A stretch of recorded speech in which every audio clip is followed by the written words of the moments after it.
Good morning, students. Today we are going to discuss the second set of MCQs of your second chapter, Steam Power Plant. As I told you, this chapter is a very lengthy chapter, so we'll get maximum questions from this chapter only. So, this is the second set of MCQs. You should go through it.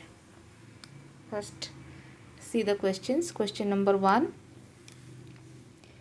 Rankine cycle is A. The options are reversible cycle, irreversible cycle, constant volume cycle, none of the above. So we know Rankine cycle consists of 4 processes, reversible processes. So this cycle is a reversible cycle, and according on this cycle our thermal power plant or steam power plant works. So answer is option A, that is reversible cycle. Next one is your question number 2. The overall efficiency of thermal power plant is equals to. What is the overall efficiency of thermal power plant, and on which efficiencies this overall efficiency depends? Okay, the options are, it is termed as Rankine cycle efficiency, Carnot cycle efficiency, regenerative cycle efficiency. Here all three are cycle efficiencies. Okay, here it is given overall efficiency of thermal power plant. So the answer is the last bit, that is it depends upon boiler efficiency, turbine efficiency and generator efficiency. So the answer is fourth bit, that is multiplication of all these three efficiencies. Okay. Next one is your question number 3. The regenerative cycle feed water is heated by. In regenerative cycle, feed water is heated by. Regenerative cycle, we know we drain some amount of steam from the turbine and use that steam to heat the feed water. Okay, so here the options are regenerative cycle feed water is heated by, first bit is exhaust gas, second bit heaters, then third bit draining steam from the turbine, and last one is all of the above. So we know in regenerative cycle we drain the steam from the turbine. So the option C is the correct one. Next one, reheat cycle in steam power plant used to. Why we are using reheat cycle in steam power plant? As its name suggests, it's reheat cycle. We heat the steam during the expansion, that is in the steam turbine. We first expand the steam to certain limit, then that we take that steam again reheat and then enter into the low pressure turbine where it is expand to the condenser pressure. So why we are using this? Reheat cycle is normally used to increase the efficiency of the efficiency of the plant. So the options are utilize heat of the gases, flue gases. Second bit, increase thermal efficiency. Third bit, improve condenser performance. Fourth one is reduce loss of heat. So as I told you, it is used for increasing the efficiency, thermal efficiency of the plant. So the answer is option B, that is increase thermal efficiency. Next, question number 5. De-Laval turbine is. De-Laval turbine, as we know, it is an impulse turbine. So we have to find which option from these 4 options is the correct one. First one is a pressure compounded impulse turbine. Second bit, velocity compounded impulse turbine. Third bit, simple single wheel impulse turbine. And fourth one is simple single wheel reaction turbine. We know it, De-Laval turbine is a impulse turbine. So this is cancelled out.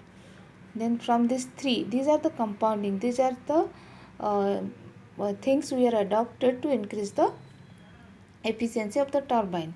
So what will be the answer? De-Laval turbine is a very old turbine, that is the simple single wheel impulse turbine. Okay. Next one is question number 6. Blade or diagram efficiency is given by. This is of your steam turbine where we have calculated all the efficiencies, blade efficiency, stage efficiency. So here it is asking what is the formula for blade or diagram efficiency in case of steam turbine, or from this expressions which one is the correct one. So first one is CW1 plus minus CW O, this I is for inlet, O is for outlet. Okay, and BL is stands for blade. CW1 plus minus CWO into CBL by CI. Similarly, second bit 2 CBL into CWI plus minus CWO divided by CI square.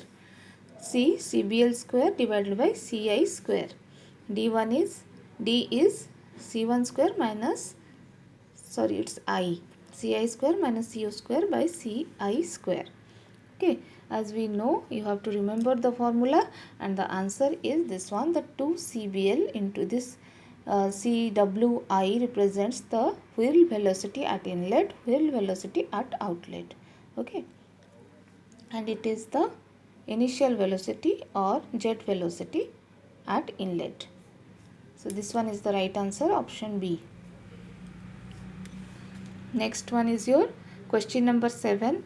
Axial thrust on rotor of steam turbine is, so from this formula which is used for calculating the axial thrust on the rotor of steam turbine is, as we know, you have to remember, as I told you, you have to remember the formula.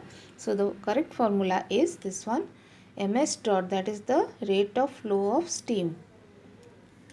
Rate of flow of steam or mass of the steam per second into velocity of flow at inlet minus velocity of flow at outlet.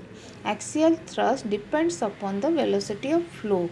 So this formula stands that ms dot into CFI minus CFO. Option A is the correct answer. Next one, stage efficiency of steam turbine. Stage efficiency of steam turbine can be represented by the multiplication of nozzle efficiency and blade efficiency, because in one stage we consist of one set of nozzle and one set of moving blade. So the stage efficiency of, or one stage efficiency, depends upon the efficiency of the nozzle and efficiency of the blade, and it is represented by the multiplication of both. So here the options may be given in your question, that is blade efficiency divided by nozzle efficiency. Second bit is nozzle efficiency divided by blade efficiency. Third bit is nozzle efficiency into blade efficiency, and last one is none of the above. As I told you, it is the multiplication between the blade and nozzle efficiency. That's why the answer, the bit C, is our correct answer. Okay, these are some questions from that steam power plant. Again I will come with some more questions from this section, because this is the lengthy chapter. We have to go through it. Okay, thank you. Best of luck for your exam.